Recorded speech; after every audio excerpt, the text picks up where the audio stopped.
अंबिक चंडिकको परांबिक पार्वती की अंबिक चंडिकको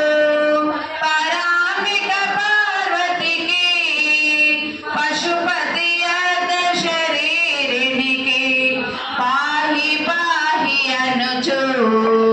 हारतुली रे कार्याकारिणी की काम के